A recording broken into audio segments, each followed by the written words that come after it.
ಅಮ್ಮ ಇಬ್ರು ಒಪ್ಕೊಂಡ್ರು.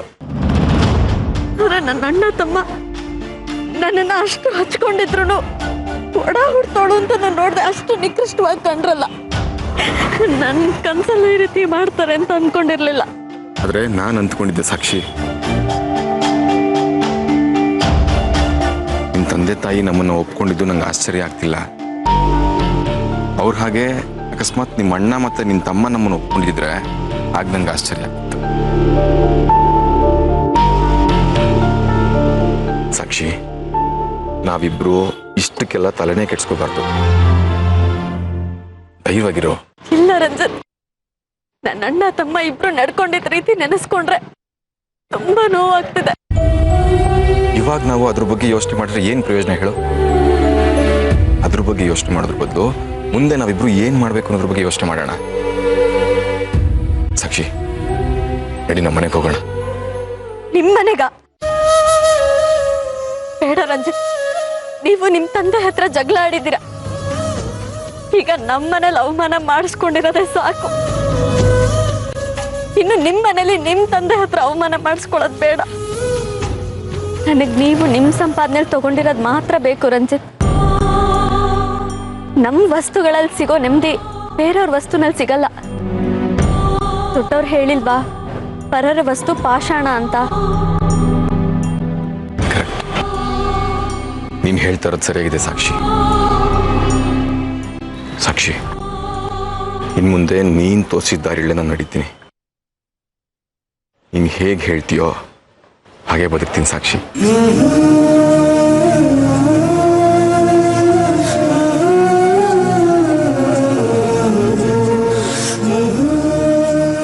ಸಾಕ್ಷಿ, ನೀವಿಬ್ರು ಇಲ್ಲೇ ಇದ್ದೀರಾ? ಎಲ್ಲಿ ಹೋಗಿರ್ತೀರಾ ಅನ್ಕೊಂಡು ಭಯ ಆಯ್ತು ಗೊತ್ತಾ ನನ್ಗೆ. ಎಲ್ಲಿ ಹೋಗೋದಕ್ಕೆ ಸಾಧ್ಯ ನಿರೋಷ? ಮದುವೆ ಆಗಿದ್ದ ದಿವಸನೇ ಬೀದಿಗೆ ಬಿದ್ದಿದ್ದೀವಿ. ಎಷ್ಟೋ ಸಂಸಾರಗಳು ಈ ತರ ರೋಡ್ ಸೈಡಲ್ಲೇ ಜೀವನ ಮಾಡ್ತಿರೋದು. ನಾವು ಯಾವ್ದಾದ್ರು ರೋಡ್ ಪಕ್ಕ ಶೆಡ್ ಹಾಕೊಂಡು ಜೀವನ ಮಾಡ್ತೀವಿ. ಯಾಕೆ ಈ ತರ ದಿಕ್ಕಿಲ್ತಿರೋ ತರ ಮಾತಾಡ್ತೀರಾ? ನಿಮ್ಮಿಬ್ರಿಗೆ ನಾನು ಒಬ್ಳಿದ್ದೀನಿ ಹೇಳೋದು ನೆನಪಿದ್ಯಾ?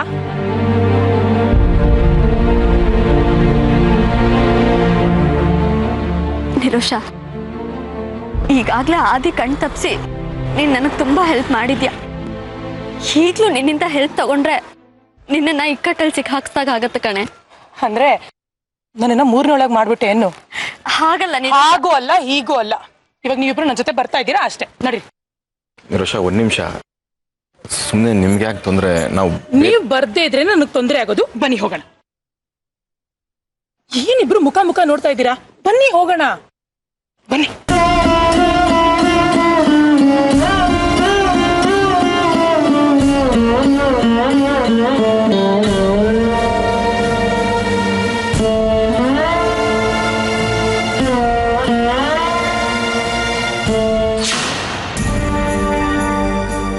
ಈಗ ನಿಮ್ಮಿಬ್ರಿಗೆ ಸಮಾಧಾನ ಆಯ್ತಾ? ಮನೆ ಮಗಳು ಮದುವೆ ಆಗಿ ಮನೆಗೆ ಬಂದ್ರೆ ಮನೆ ಒಳಗೆ ಸೇರಿಸದೆ ಮನೆ ಬಿಟ್ಟು ಆಚೆ ಕಳ್ಸಿದಿರಲ್ಲ, ಇದೇನಾ ಸಾಕ್ಷಿ ಬಗ್ಗೆ ನಿಮ್ಗಿರೋ ಪ್ರೀತಿ? ಅವಳಿಗೆ ಬೇಕು ಅಂತಾನೆ ಅವಮಾನ ಮಾಡಿದ್ದು. ಪ್ರಾಣಕ್ಕಿಂತ ಹೆಚ್ಚಾಗಿ ಪ್ರೀತಿಸ್ತಿದ್ವಿ ನಿಜ. ಆದ್ರೆ ಅವಳೇನ್ ಮಾಡಿದ್ಲು? ನಂಬಿಕೆ ದ್ರೋಹ. ಹೇಳ್ದೆ ಕೇಳ್ದೆ ನಮ್ಗಳಿಗೆ ಒಂದು ಮಾತು ತಿಳ್ಸಿ ಅವ್ರು ಮಜಾ ಆದ್ನಲ್ಲ. ನಾವುಗಳು ಹುಚ್ಚರು ಅವಳ ಬರ್ಡೇನ ಗ್ರ್ಯಾಂಡ್ ಆಗಿ ಮಾಡ್ಬೇಕು ಅನ್ಕೊಂಡಿದ್ವಿ. ಅವಳು ಮಾಡಿದ್ ಸರಿನಾ? ಅವಳಿಗೆ ನಮ್ಮಲ್ಲಿರೋ ಅಕ್ರೆ ನಮ್ಗೆ ಅವಳ ಮೇಲೆ ಬರೋದಕ್ಕೆ ಹೇಗ್ ಸಾಧ್ಯ? ರಂಜಿತ್ ಬಗ್ಗೆ ನಾವು ಇಷ್ಟು ದಿನ ತಪ್ಪಾಗಿ ತಿಳ್ಕೊಂಡಿದ್ವಿ. ನಾವು ತಿಳ್ಕೊಂಡಿರೋ ಹಾಗೆ ಅವ್ನು ಕೆಟ್ಟವನಲ್ಲ ಕಣೋ, ಒಳ್ಳೆಯವನು. ಒಳ್ಳೆಯವನು? ನೀವಾಗಿ ಮಾತಾಡ್ತಿರೋದು? ಅವನ ಹೆಸರು ಕೇಳ್ದೆ ಉರ್ದು ಬೀಳ್ತಿದ್ರಿ. ಮನುಷ್ಯ ಬದಲಾಗಿದ್ದಾನೆ ಹಾಗಂತ ನೀವ್ ಅನ್ಕೋಬೇಕು. ಅವ್ನ್ ನಾಟಕ ಮಾಡ್ತಾನೆ ಡ್ಯಾಡ್. ಅದನ್ನ ನೀವ್ ನಂಬಿದೀರಾ? ಇನ್ 2 ದಿನ ಅವ್ನ ಒರಿಜಿನಲ್ ಕಾಲ್ ಆಚೆ ಬರುತ್ತೆ. ಸಾಕ್ಷಿ ವಾಪಸ್ ಮನೆಗೆ ಬಂದೇ ಬರ್ತಾಳೆ.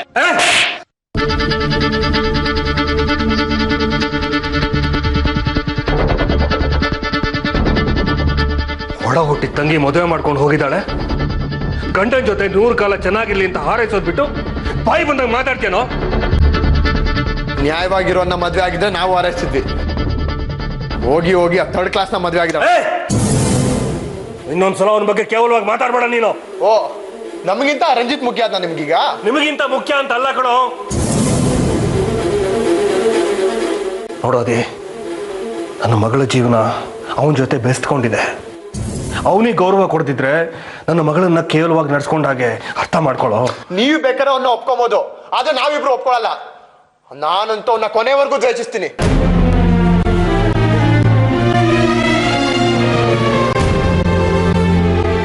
ಒಂದೊಂದು ಹೆಜ್ಜೆಗೂ ಒಂದು ತೊಂದರೆ ಅನುಭವಿಸ್ಬೇಕು. ನಮಗ್ ಕೊಟ್ಟಿರೋನವರಿಗೆ ಅವನು ವಿಲ ವಿಲ ಅಂತ ಒದ್ದಾಡಿ ಸಾಯ್ಬೇಕು. ಹಾಗೆ ಮಾಡ್ಲಿಲ್ಲ ಅಂದ್ರೆ ನನ್ನ ಹೆಸರು ಆದಿತ್ಯನೇ ಅಲ್ಲ.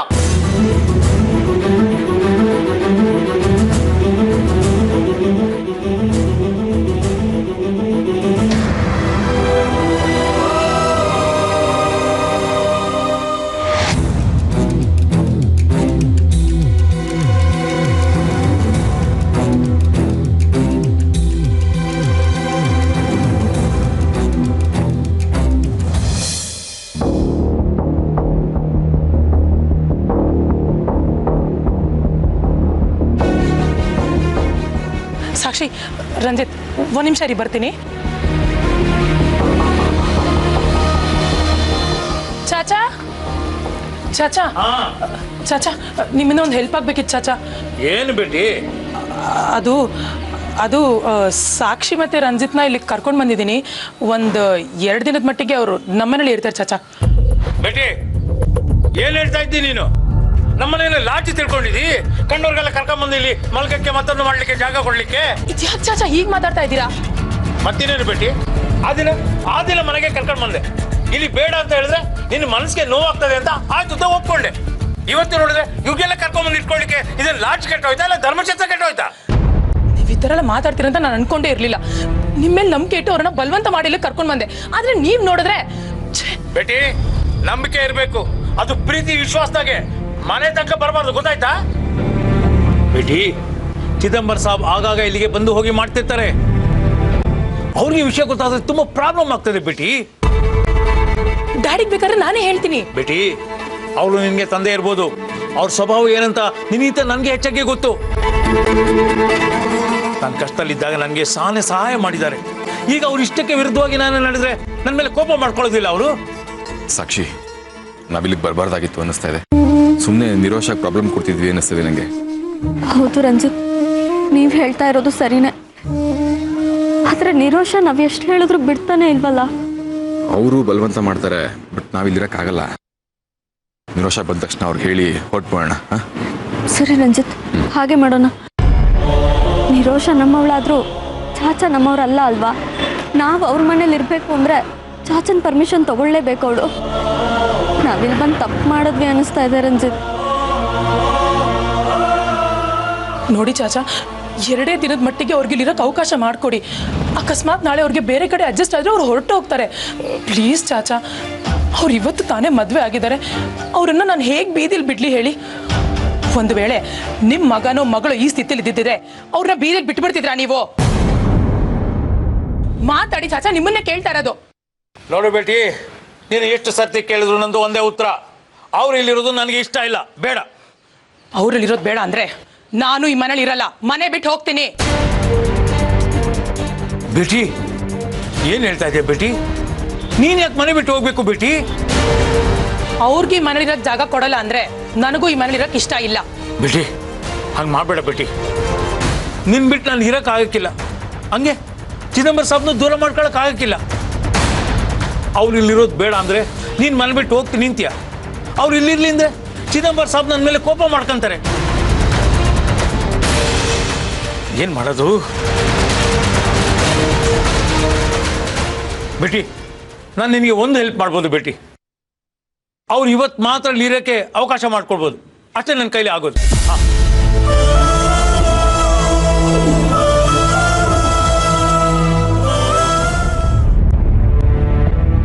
ಸಾಕ್ಷಿ, ತಗೋ ಟೀ ಕುಡಿ.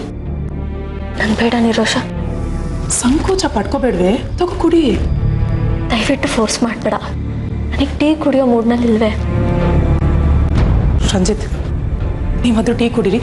ಬೇಡ ಅಂತ ಮಾತ್ರ ಹೇಳ್ಬಿಡಿ ಪ್ಲೀಸ್. ತಗೊಳ್ಳಿ.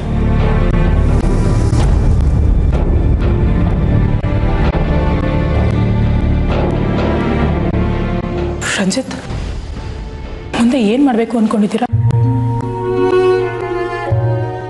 ಏನು ದಾರಿ ಕಾಣಿಸ್ತಿಲ್ಲ. ಬದುಕೋ ಆಸೆ ಅಂತೂ ಇದೆ.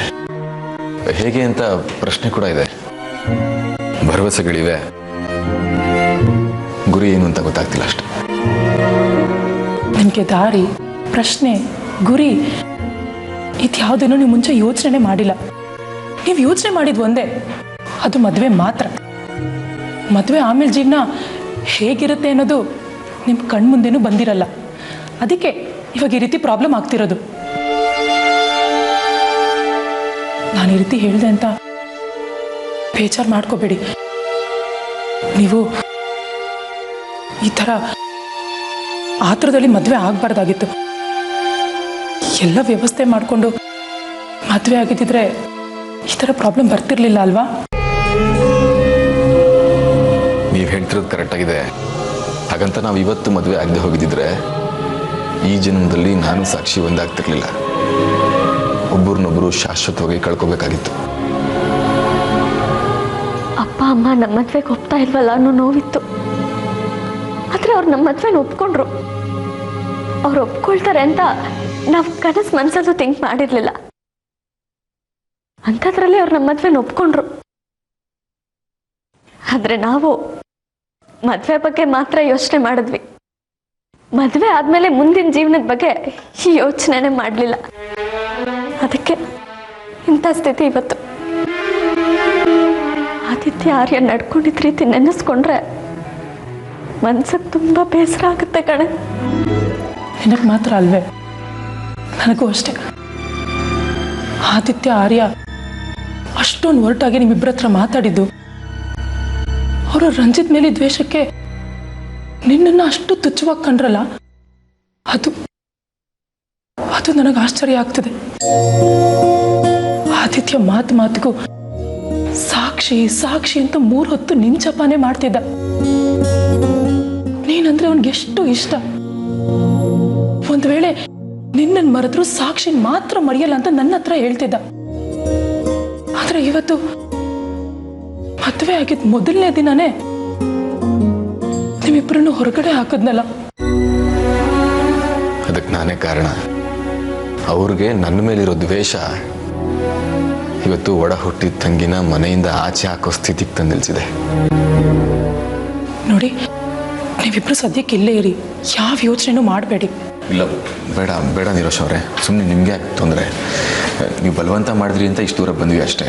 ನಮಗೆ ಇಲ್ಲೇ ಇರೋ ಉದ್ದೇಶ ಇಲ್ಲ. ನಾನು ಇರೋದಕ್ಕೆ ಬೇರೆ ವ್ಯವಸ್ಥೆ ಮಾಡ್ತೀನಿ. ನಾನು ಈಗ ಯಾವ ವ್ಯವಸ್ಥೆ ಮಾಡ್ಕೊಳ್ತೀರಾ? ನನಗೂ ಗೊತ್ತು ನಿಮ್ಗೆ ಇರೋದಕ್ಕೆ ಸಂಕೋಚ ಆಗುತ್ತೆ ಅಂತ. ಈ ಸಂಕೋಚನೆಲ್ಲ ಬಿಟ್ಟು ಇದು ನಿಮ್ಮ ತಂಗಿ ಮನೆ ಅಂತಾನೆ ತಿಳ್ಕೊಳ್ಳಿ.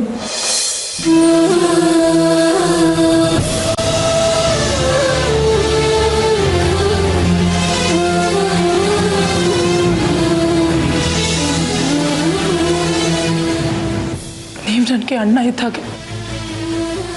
ಪ್ಲೀಸ್, ಅಣ್ಣ ಅಂತ ಕರೆದಿದ್ದಕ್ಕಾದ್ರೂ ಇಲ್ಲೇ ಇರಿ. ಅಟ್ಲೀಸ್ಟ್ ನಾಳೆ ಬೇರೆ ವ್ಯವಸ್ಥೆ ಆಗೋರ್ಗಾದ್ರೂ ಇರಿ. ಸಾಕ್ಷಿ, ಏನಾದ್ರೂ ರಂಜಿತ್ಗೆ ಹೇಳ.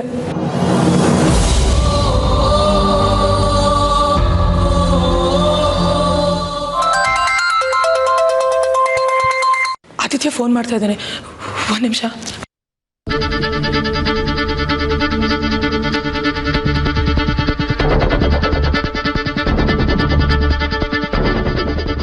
ಹಲೋ ನಿರೋಷ, ಎಲ್ಲಿದೆಯಾ? ಯಾಕೋ, ಏನು ವಿಷಯ? ಮನ್ಸು ಯಾಕೋ ಸರಿ ಇಲ್ಲ ಕಣೆ. ನಿನ್ನ ಜೊತೆ ಮಾತಾಡಬೇಕು ಅನಿಸ್ತಿದೆ. ನಿನ್ನ ಮನೆ ಹತ್ರ ಬರ್ತೀನಿ. ಯಾಕೆ ಏನು ಮಾತಾಡ್ತಿಲ್ಲ? ಹಾಂ, ಅದು ಇವತ್ತು ನಾನು ಚಾಚಾ ಹೊರಗೆ ಬಂದಿದ್ದೀವಿ ಕಣೋ. ಇವತ್ತು ನಿನಗೆ ಸಿಗೋ ಡೌಟೆ. ಅಕಸ್ಮಾತ್ ನಾನು ಬೇಗ ಬಂದರೆ ನಿನಗೆ ಫೋನ್ ಮಾಡ್ತೀನಿ. 1 ನಿಮಿಷನೂ ಸಿಗೋಕ್ಕಾಗಲ್ವೇ? ಇಲ್ಲ ಕಣೋ, ಚಾಚಾ ಯಾವುದೋ ಕೆಲಸದ ಮೇಲೆ ನನ್ನ ಹೊರಗಡೆ ಕರ್ಕೊಂಡ್ಬಂದಿದ್ದಾರೆ. ಇವಾಗ ನಾನು ಹೋಗ್ತೀನಿ ಅಂದರೆ ಅವ್ರ ಮನ್ಸಿಗೆ ಬೇಜಾರು ಮಾಡ್ಕೋತಾರೆ. ಪ್ಲೀಸ್ ಕಣೋ. ಸರಿ, ಬಾಯ್.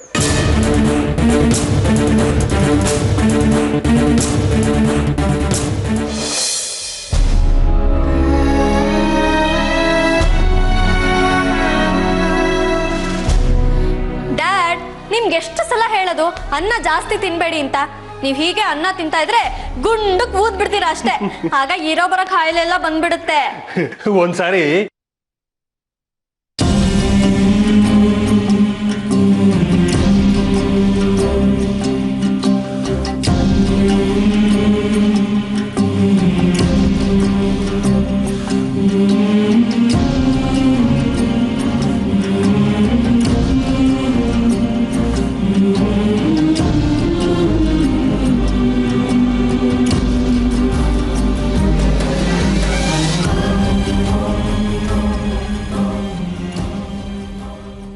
ಅಮ್ಮ ನೀವು ಮಾಡೋ ಹುಳಿ ಸೂಪರ್, ಸಖತ್ತಾಗಿ ಅಡುಗೆ ಮಾಡ್ತೀರಾ. ಇಷ್ಟು ದಿನ ನಿಮ್ಮ ಕೈ ರುಚಿನ ಮಿಸ್ ಮಾಡ್ಕೊಂಡು ಯಾವುದೋ ಬೋರಿಂಗ್ ಅಡುಗೆ ತಿನ್ಕೊಂಡು ಇದ್ಬಿಟ್ವಿ. ಇನ್ನು ಯಾವತ್ತೂ ನಿಮ್ಮ ಕೈ ರುಚಿನ ಮಿಸ್ ಮಾಡ್ಕೊಳ್ಳಲ್ಲ. ನಾನು ಮದುವೆ ಆದ್ಮೇಲೂ ಇಲ್ಲಿಗೆ ಬಂದು ಊಟ ಮಾಡ್ಕೊಂಡು ಹೋಗ್ತೀನಿ. ಕ್ಯಾರಿಯರ್ನಲ್ಲಿ ನನ್ನ ಗಂಡಂಗೂ ಪಾರ್ಸಲ್ ತಗೊಂಡು ಹೋಗ್ತೀನಿ. ನಿಮ್ಗೇನು ಅಬ್ಜೆಕ್ಷನ್ ಇಲ್ಲ ತಾನೇ? ಇಲ್ಲ ಕಣೆ ಸಾಕ್ಷಿ.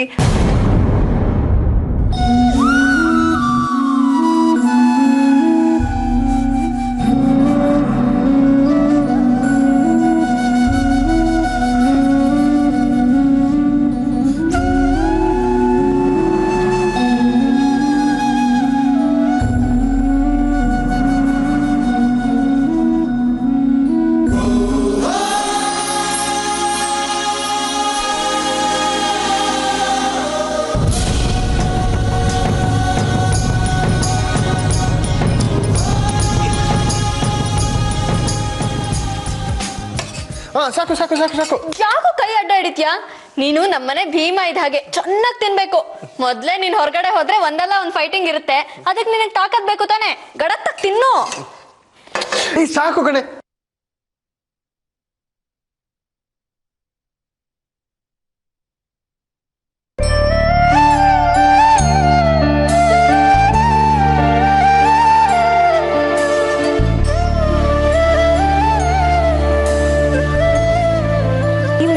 ಅಣ್ಣನ್ ತರ ಬಂದ್ ಕಾಪಾಡಿದ್ರಿ ಅಲ್ವಾ, ಅದಕ್ಕೆ ಇವತ್ ನಿಮ್ಗೆ ರಾಖಿ ಕಟ್ಟೋಣ ಅಂತ ಬಂದಿದ್ದೀನಿ.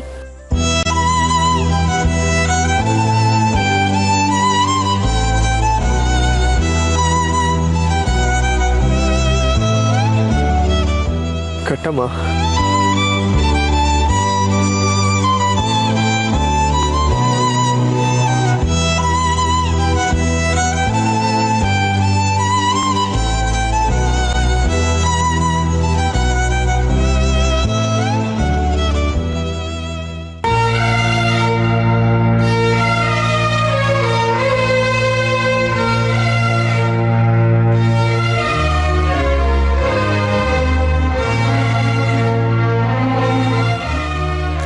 ಅಮ್ಮ ನೋಡಮ್ಮ, ನನಗಾಕಿರೋ ಹಪ್ಪಳನ ಕಿತ್ಕೊಂಡು ತಿಂತಿದ್ದಾಳೆ.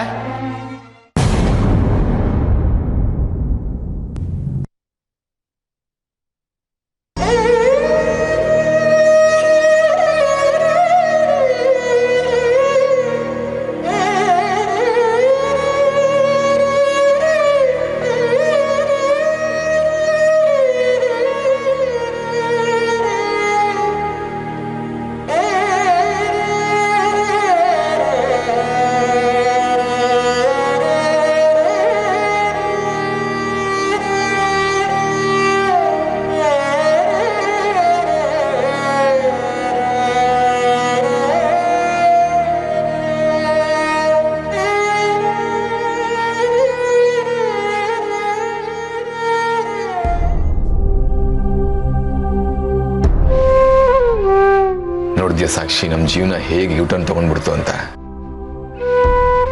ನೀನು MLA ಮಗಳು, ಆದ್ರೆ ಇವತ್ತು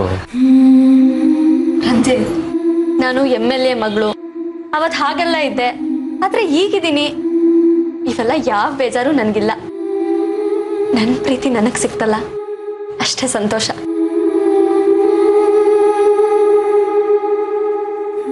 ಅದು ನೀನ್ ದೊಡ್ಡ ಮನ್ಸು ಸಾಕ್ಷಿ. ನಿನ್ನಂತವಳನ್ನ ನನ್ನ ಹೆಂಡತಿಯಾಗಿ ಪಡ್ಕೊಂಡಲ್ಲ, ನಾನು ಪುಣ್ಯ ಮಾಡಿದ್ದೆ ಅನ್ನಿಸ್ತಿದೆ ನನಗೆ. ಪುಣ್ಯವಂತೆ ನಾನು ರಂಜಿತ್. ನೀವ್ ಹೇಗೆಲ್ಲ ಬದುಕ್ತೋರು, ಆದ್ರೆ ನನ್ನಿಂದಾಗಿ ಇವತ್ತು ನೆಲೆನೂ ಇಲ್ದೇ ಇರೋ ಹಾಗಾಗೋಯ್ತು. ನಿಮಗ್ ನಾನು ಹೊರೆ ಆಗ್ಬಿಟ್ಟೆ ಅಲ್ವಾ? ನಿರೋಷ ಹೇಳ್ದಾಗೆ ನಾವು ಮದುವೆ ಬಗ್ಗೆ ಮಾತ್ರ ಯೋಚನೆ ಮಾಡಿದ್ವಿ. ಮದುವೆ ಆದ್ಮೇಲೆ ಏನು ಅನ್ನೋದ್ರ ಬಗ್ಗೆ ಯೋಚನೆ ಮಾಡ್ಲಿಲ್ಲ. ರಂಜಿತ್, ಈಗ ಹಳೆದಿನೆಲ್ಲ ಮರ್ತು ಬಿಡೋಣ. ಮುಂದೆ ಏನಾಗ್ಬೇಕು ಅನ್ನೋದ್ರ ಬಗ್ಗೆ ಮಾತ್ರ ಯೋಚನೆ ಮಾಡೋಣ. ನೀವು ನನ್ನ ಬಗ್ಗೆ ಚಿಂತನೆ ಮಾಡಬೇಡಿ. ದೇವ್ರನ್ನ ನಂಬೋಣ ರಂಜಿತ್. ಆ ದೇವ್ರು ಯಾವತ್ತೂ ನಮ್ಮ ಕೈ ಬಿಡಲ್ಲ. ಆ ನಂಬಿಕೆ ನನಗಿದೆ. ಆ ನಂಬಿಕೆ ನನಗೂ ಇದೆ ಸಾಕ್ಷಿ. ಆದ್ರೆ ನಿನ್ನೆವರೆಗೂ ನಮಗೆ ಎಲ್ಲ ಇದ್ದು ಇವತ್ತು ಇದ್ದಕ್ಕಿದ್ದ ಹಾಗೆ ಏನೂ ಇಲ್ದ ಹೋಯ್ತಲ್ಲ, ಅದು ಸ್ವಲ್ಪ ಬೇಸರ ಆಗ್ತಿದೆ ಅಷ್ಟೆ. ನಾನು ಬೇರೆ ನಿಮ್ಮ ತಂದೆಗೆ ಮಾತು ಕೊಟ್ಟಿದ್ದೀನಿ, ನಿಮ್ಮ ಮಗಳನ್ನ ತುಂಬ ಚೆನ್ನಾಗಿ ನೋಡ್ಕೋತೀನಿ ಅಂತ. ಆದರೆ ಈಗ ದಿನನ್ನ ಈ ಸ್ಥಿತಿ ನಿಲ್ಲಿಸಿದ್ದೀನಿ ಅಂತ ಅವ್ರಿಗೆ ಗೊತ್ತಾದರೆ ಅವ್ರು ಎಷ್ಟು ಬೇಜಾರು ಮಾಡ್ಕೋತಾರೋ ಏನೋ. ನಮ್ಮ ಡ್ಯಾಡಿ ಹಾಗೆಲ್ಲ ಏನು ಅಂದ್ಕೊಳ್ಳಲ್ಲ. ಈಗಾಗಲೇ ಅವ್ರಿಗೆ ನಮ್ಮ ಪರಿಸ್ಥಿತಿ ಅರ್ಥ ಆಗಿರುತ್ತೆ. ಮುಂದೆ ನೀವು ನನ್ನನ್ನು ಚೆನ್ನಾಗಿ ನೋಡ್ಕೊಳ್ತೀರಾ ಅಂತ ಅವ್ರಿಗೆ ಗೊತ್ತಿರುತ್ತೆ. ಅವ್ರೇನು ಅನ್ಕೊಳ್ತಾರೆ, ಇವ್ರೇನು ಅನ್ಕೊಳ್ತಾರೆ, ಈ ಚಿಂತೆ ಎಲ್ಲ ಬಿಟ್ಬಿಡಿ ರಂಜಿತ್. ನಾವು ಜೀವನ ಅನ್ನೋ ದೋಣಿ ಮೇಲೆ ಕಾಲಿಟ್ಟಾಗಿದೆ. ತಡ ಸೇರೋವರೆಗೂ ತಾಳ್ಮೆಯಿಂದ ಕಾಯ್ಬೇಕು. ನಮ್ಮ ಜೀವನ ನಡೆಸ್ತಾ ಇರೋ ಅಂಬಿಗನ ಮೇಲೆ ನಂಬಿಕೆ ಇಟ್ಟು ಬದುಕಬೇಕು. ಓಕೆನಾ?